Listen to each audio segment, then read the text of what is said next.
The morning sky over New York turned from blue to purple as massive ships emerged from the clouds. They were 5 miles long each, their dark metal surfaces reflecting the sunlight like polished obsidian. The world watched through their screens, phones held high, as history unfolded above their heads. Captain James Miller stood at attention in the United Nations Emergency Command Center, his eyes fixed on the main screen. 20 years of military service hadn't prepared him for this moment. Around him, military leaders from different nations sat in tense silence. "They're broadcasting something," announced Lisa Parker, the lead communications expert.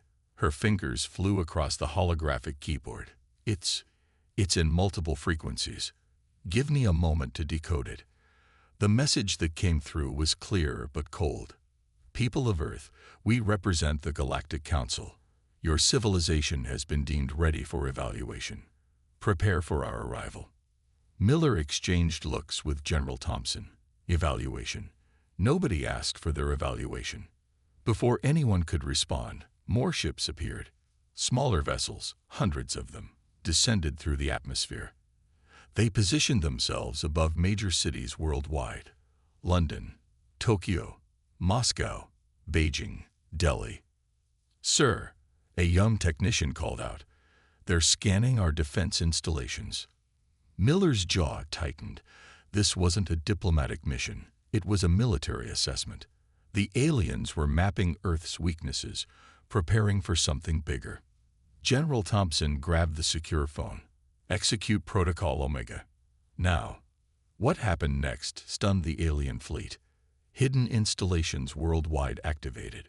Quantum radar systems, kept secret for decades, locked onto every alien vessel. Orbital defense platforms, disguised as communication satellites, powered up their shields. Earth's real military capability, hidden beneath a facade of primitive technology, revealed itself. The alien commander's voice boomed again, this time with less certainty. "Your resistance is noted but futile. Submit to Council authority or—" A single shot from an orbital defense platform cut through their transmission. The beam, powered by Earth's secret antimatter technology, pierced the shields of one of their smaller ships like paper. The vessel split in half, its crew evacuating in escape pods. "Send our message," ordered General Thompson. Miller watched as Lisa transmitted Earth's response. "The people of Earth do not submit to threats. You have 10 minutes to retreat beyond lunar orbit. This is your only warning." The alien fleet held position. Their commander's voice returned, angry now. "You dare. You're primitive." Another shot. Another disabled ship.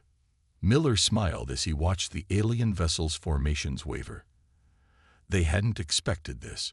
Their intelligence suggested Earth was decades behind in space warfare technology. They didn't know about the quantum shields, the antimatter weapons, or the AI-driven defense systems that were now targeting their every weak point. 5 minutes remaining, Lisa announced to the alien fleet. The first retreat began slowly, a few ships at first, then more. Their formation broke apart as Earth's defense systems demonstrated pinpoint accuracy, disabling any vessel that moved too slowly. In the command center, cheers erupted as the last alien ship vanished into hyperspace. But Miller and Thompson didn't celebrate. They knew this was just the beginning. "Send word to all nations," Thompson ordered. "Full disclosure of our defense capabilities. It's time humanity showed its real face to the galaxy."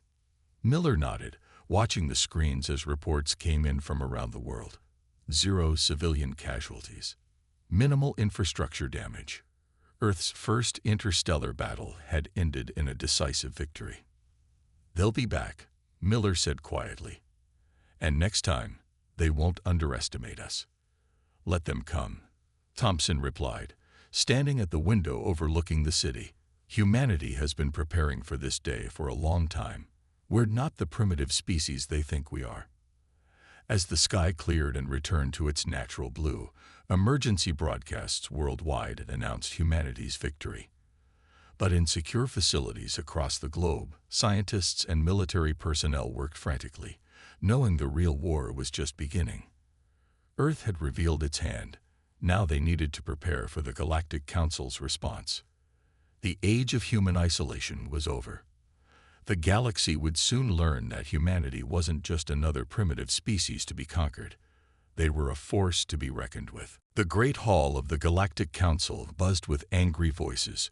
Hundreds of alien representatives sat in rising tiers of seats, all talking at once. The circular chamber, usually a place of order, had turned into a scene of chaos. High Commander Rex stood at the center platform, his gray skin pale with shame. The holographic display behind him showed the defeat of his fleet at Earth's hands. Each successful human strike played out in vivid detail, making him flinch. "Impossible," shouted Representative Brown of the Trade Worlds, his four arms waving in distress. "Their technology was supposed to be primitive. We monitored their public networks. They were barely reaching their moon." The council leader, an old alien named Vex, raised his hand for silence. His species was known for their wisdom, their skin glowing softly blue in moments of deep thought. "Show us the weapons they used," he commanded. New images appeared. Earth's orbital platforms emerged from their disguises. The quantum shields flickered to life. The antimatter beams cut through council ships like they were made of paper. "They fooled us," Rex admitted, his voice heavy. "They showed us what they wanted us to see. Their internet, their public space program. It was all a front." The chamber erupted again. Some representatives demanded immediate military action. Others called for peaceful talks. A few simply sat in shocked silence. "Their defense systems," said the military advisor, pointing at the display. "Look at the precision, the efficiency. They could have destroyed our entire fleet, but they chose not to. They gave warnings. They disabled rather than killed." This observation caused a new wave of murmurs through the chamber. An enemy that showed mercy was either weak or confident, and Earth had proved it wasn't weak.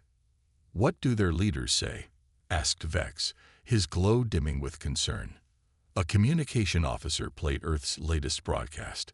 The human spokesperson appeared on screen. "The nations of Earth wish to establish peaceful relations with the Galactic Council. However, we will not tolerate threats or attempts at military dominance. We are open to dialogue, but only as equals." "As equals," several representatives shouted.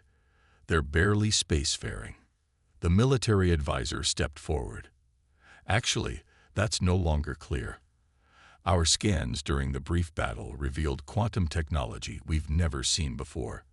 Their AI systems penetrated our best defenses in seconds, and we detected energy readings that suggest," he paused, "they might be more advanced than us in several areas."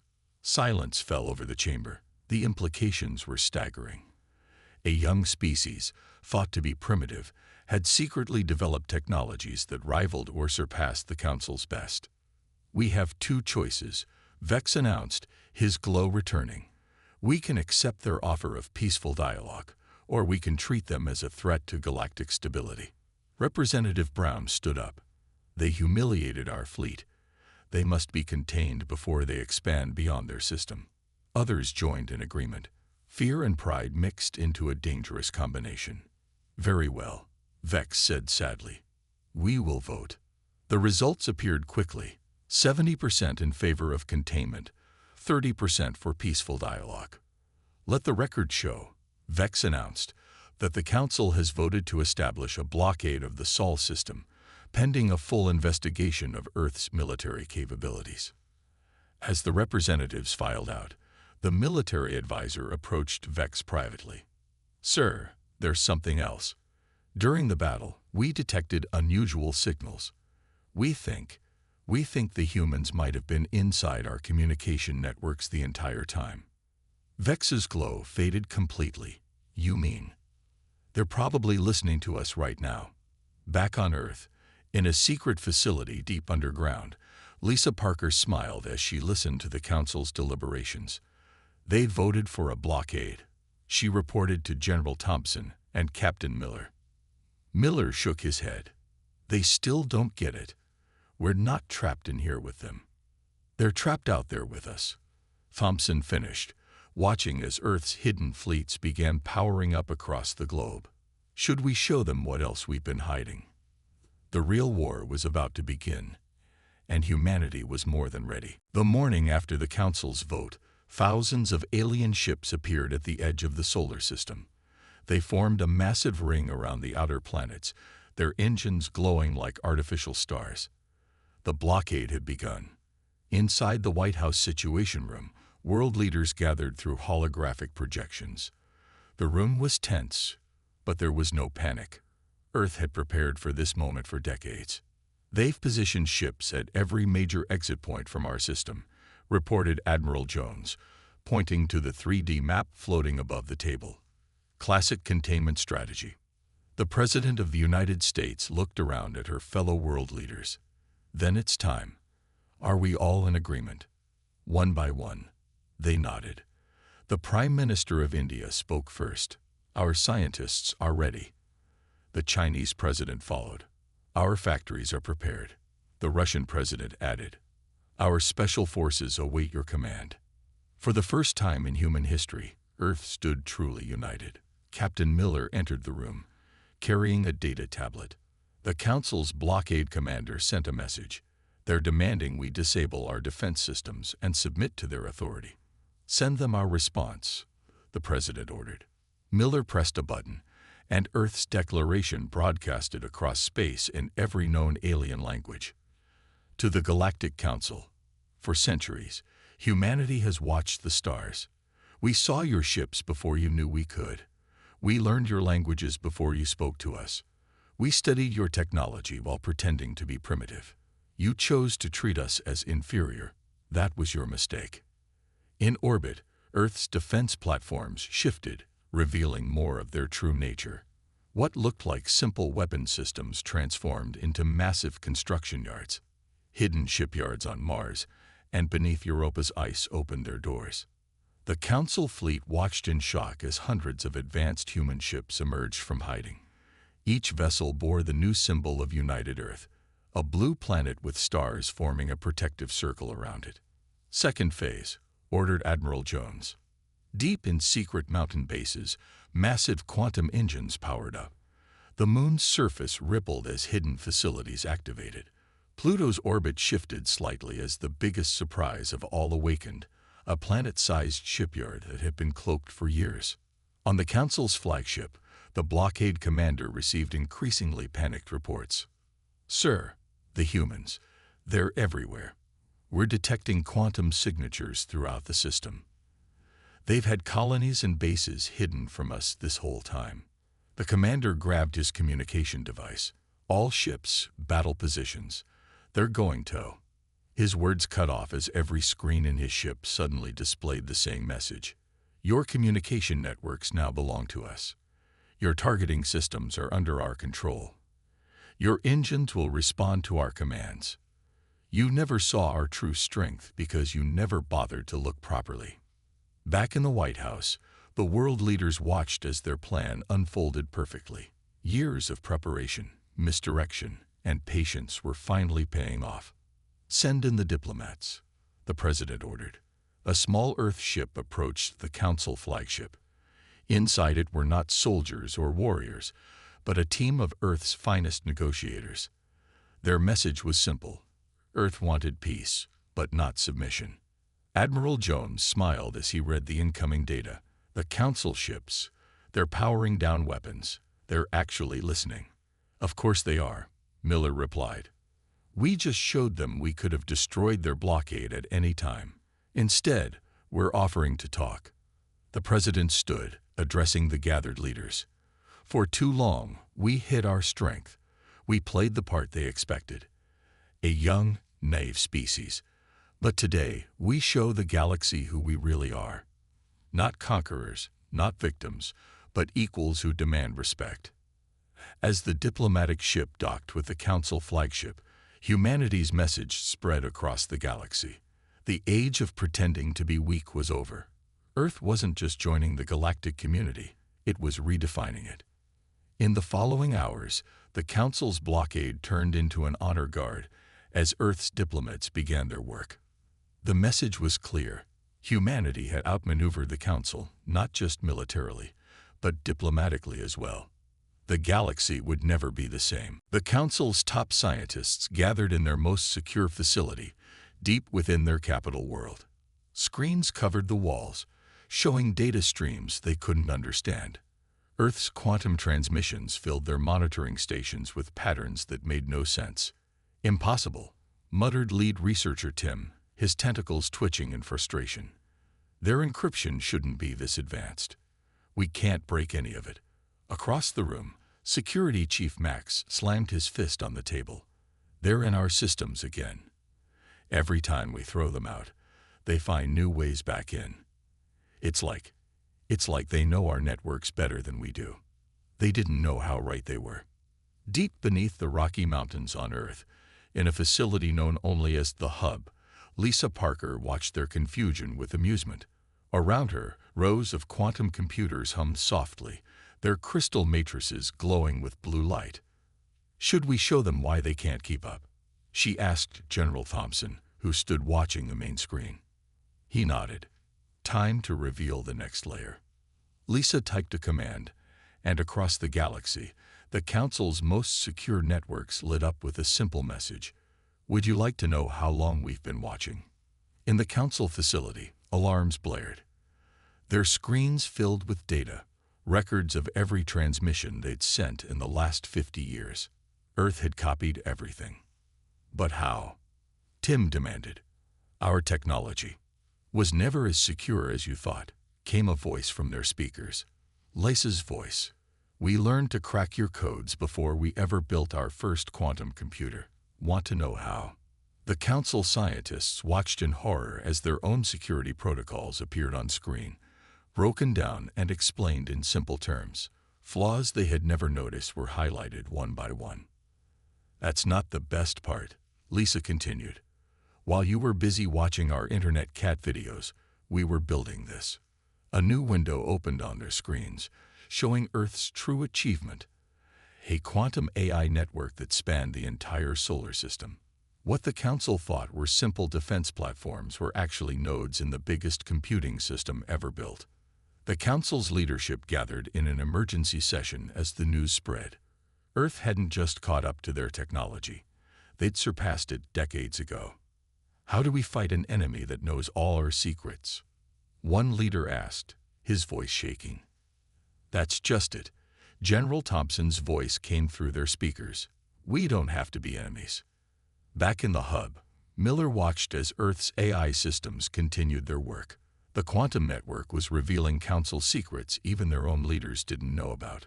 "Look at this," Lisa said, pointing to a data stream. "Their species at the edge of their territory. They're practically enslaved. The Council's been lying to everyone." Thompson nodded grimly. "And now we have proof. Every dirty secret, every hidden agenda."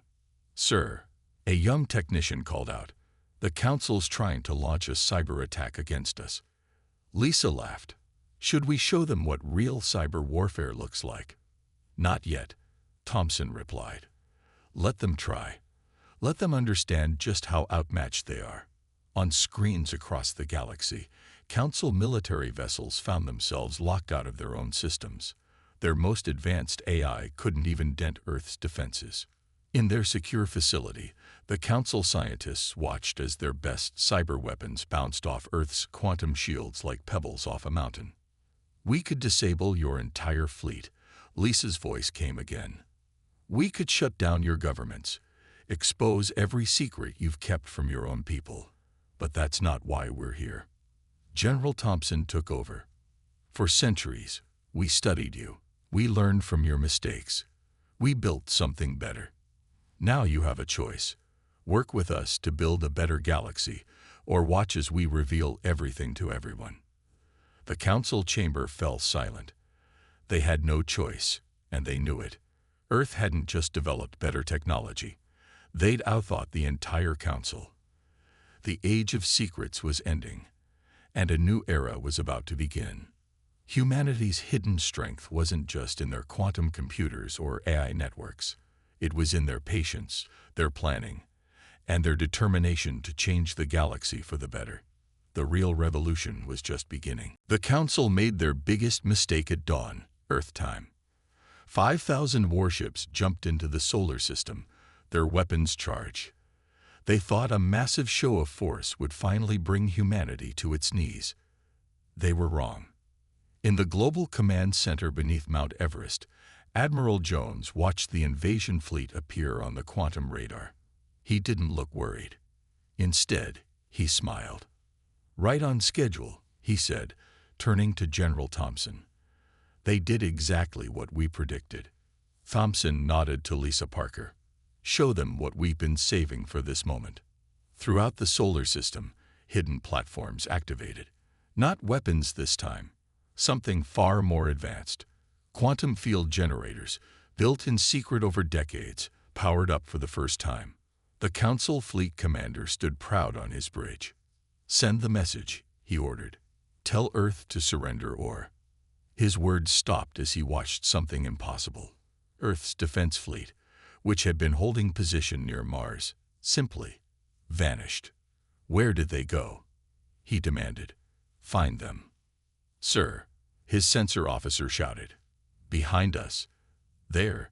The officer never finished his sentence. Earth's ships had appeared inside the Council fleet's formation, passing through their shields like they weren't even there. "Quantum tunneling technology," Lisa explained to the gathered Earth leaders. "While they were watching our ships, we were studying how to walk through walls." The battle that followed wasn't really a battle at all. It was a demonstration. Earth's ships phased through Council shields, weapons, and armor. Traditional defenses meant nothing against quantum tunneling. Humanity's vessels appeared and disappeared at will, disabling Council ships with surgical precision. "Stop," the Council fleet commander broadcast. "How are you doing this?" Admiral Jones replied calmly. "You assumed our technology would develop the same way yours did. That was your mistake. We took a different path." In the Council's emergency session, panic spread as they watched their mighty fleet fall apart without a single destruction. Earth's ships were somehow everywhere and nowhere, untouchable but devastating in their attacks. "Sir," Miller reported, "Council ships are starting to surrender. Their crews are refusing to fight." Thompson nodded. "When you show someone that their strongest defense means nothing, they tend to rethink their position." The quantum tunneling technology was Earth's masterpiece. While the Council had focused on stronger shields and bigger weapons, humanity had figured out how to simply step around them. "Fascinating," said lead researcher Tim, watching from the Council science facility. "They've completely revolutionized space warfare. Our entire defensive doctrine is obsolete." Within hours, the great Council invasion fleet had been reduced to floating hulks, their systems disabled, their crews evacuated to safe zones. Not a single life was lost. Lisa's voice broadcasted across all frequencies. To all Council forces, this was a demonstration.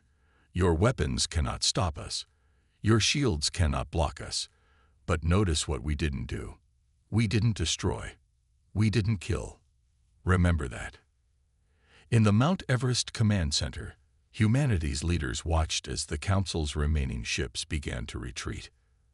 "They'll be back," Miller said, "but not to fight." "No," Thompson agreed. "They'll come back to talk. Really talk this time." The quantum tunneling technology had done more than win a battle. It had shown the galaxy that all their traditional ideas about power and defense needed to change. As the Council fleet limped away, Earth broadcasts reached every corner of the galaxy, showing the battle in detail. The message was clear. Humanity hadn't just caught up with galactic civilization. They had surpassed it. Admiral Jones looked at the battle reports with satisfaction. 0 casualties. Complete victory. And we still haven't shown them everything. "We don't need to," Thompson replied. "They finally understand. Sometimes the best way to win a war is to make your enemy realize they can't win." As news of the battle spread, other species began reaching out to Earth directly, bypassing the Council. Everyone wanted to know more about this young race that had turned galactic warfare upside down. The Council's era of unchallenged dominance was over. The age of humanity had begun. The war room beneath Mount Everest buzzed with activity as humanity prepared its masterstroke. Holograms showed Council blockade points across the galaxy, each one about to learn a hard lesson. "All ships report ready," Miller announced, looking at the global command screen. "Operation Thunderstrike is go." General Thompson stood before the assembled military leaders from every nation. "For 100 years, we watched them. We learned their patrol routes, their response times, their blind spots. Today, we use everything we learned." Lisa Parker's fingers danced across her quantum interface. "Eye networks are sensed. Every Earth ship will strike simultaneously." "Execute," Thompson ordered. Across the galaxy, at exactly the same moment, Earth's hidden fleets emerged from quantum tunnels. They appeared inside each Council blockade point, their advanced weapons already locked on target. At the Council's strongest fortress in the Orion Arm, the alien commander stared in disbelief. 3 Earth ships had appeared inside his supposedly impenetrable defense ring. "How?" he demanded. "Our sensors. Your sensors see what we want them to see," came the reply from Earth's captain. "Stand down or be disabled. You have 10 seconds." Similar scenes played out at every Council military installation. Earth's ships appeared from nowhere, their quantum technology making mockery of the strongest defenses. In the Council's central communication hub, panic spread as reports flooded in. "We're losing everything," shouted a controller. "They're inside all our bases." "Worse," another added. "They've locked us out of our own systems. Our networks are dead." Earth's AI systems, hidden in the Council's networks for decades, activated all at once. Military communications crashed. Defense grids went dark. Even personal devices stopped working. Back in the war room, Lisa monitored the chaos with satisfaction. Phase 1 complete. Their entire command structure is blind and deaf. "Send the message," Thompson ordered. Throughout Council space, every working screen displayed Earth's terms. "Your blockades are broken. Your networks are ours. But we offer peace. Real peace, between equals." In the Council chamber, representatives from 100 species argued in fear and confusion.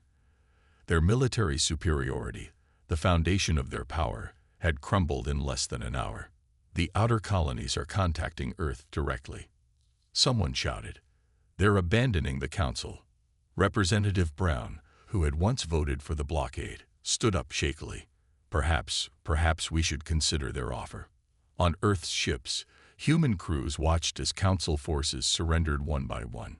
There was no point fighting when your weapons wouldn't fire and your shields couldn't block the enemy.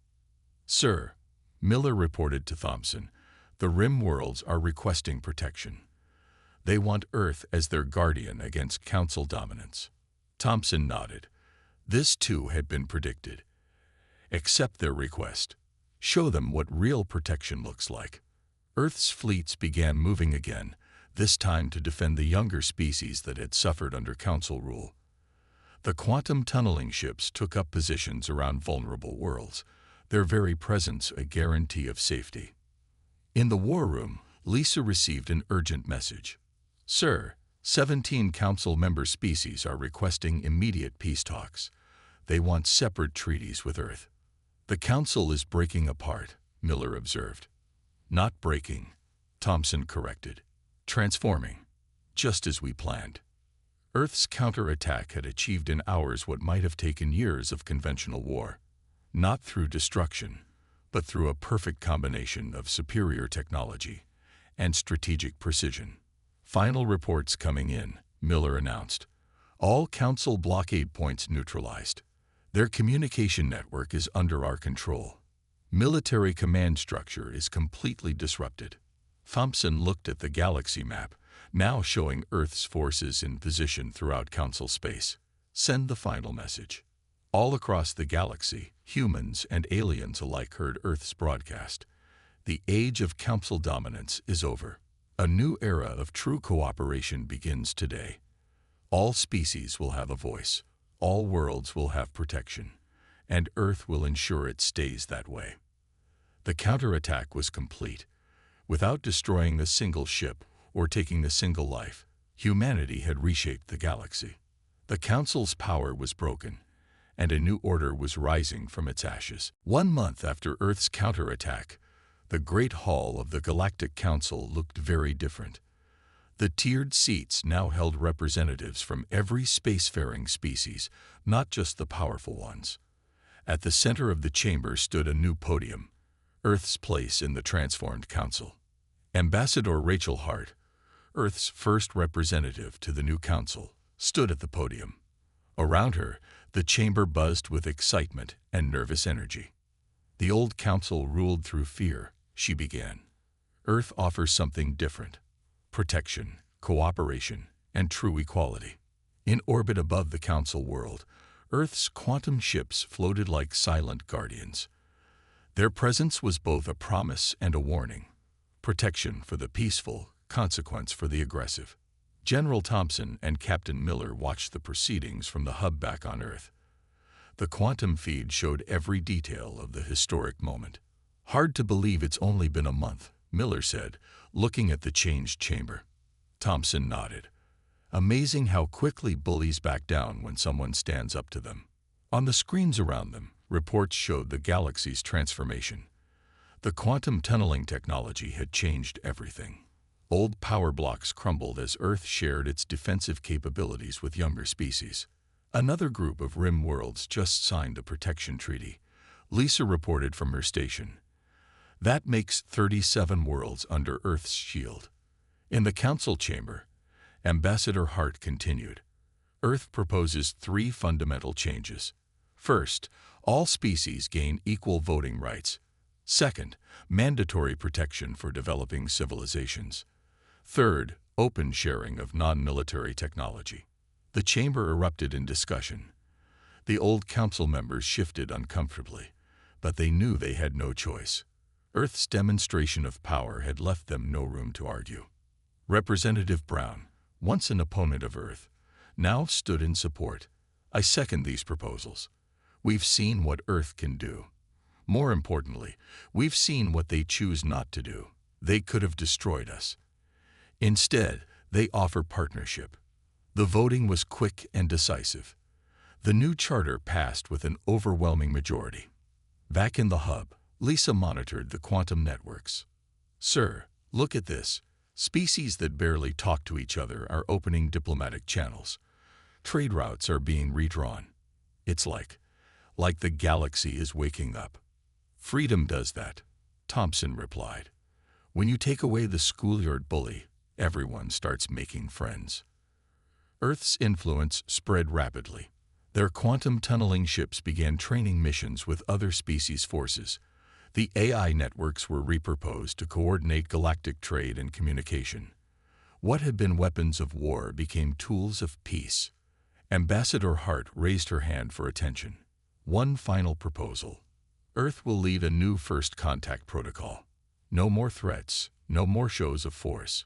We'll teach you how to welcome new species properly." In the following weeks, the galaxy transformed. The old council's secret files, released by Earth's AI systems, exposed centuries of manipulation. But instead of revenge, the oppressed species chose Earth's path: strength through unity. "Sir," Miller called out, "the Rim Worlds Alliance just launched their first quantum ship. Our engineers say they did a good job." Thompson smiled. "Share the improved designs with them. Let them know we trust them." In the council chamber, the day's session was ending. Ambassador Hart looked around at the changed galaxy. Former enemies sat together, planning joint projects. Young species spoke confidently where once they would have been silenced. Final report from the quantum network, Lisa announced in the hub. "All major power structures have been reformed. The galaxy is stabilizing under the new system." Thompson stood at the main window, looking up at the stars. "You know what the best part is? We didn't have to fire a single shot to win. We just had to show them a better way." Earth had done more than win a war. They had changed the rules of the game. Power now meant responsibility. Strength meant protection, And humanity, the species that had hidden its true nature for so long, now stood revealed as the galaxy's guardian. The stars looked different now, not distant lights, but bright points of possibility in a transformed galaxy. Humanity's long wait in the shadows was over. The future they had planned for so long had finally begun. It was a future worth hiding for, worth planning for, worth changing everything for. The age of Earth had truly begun.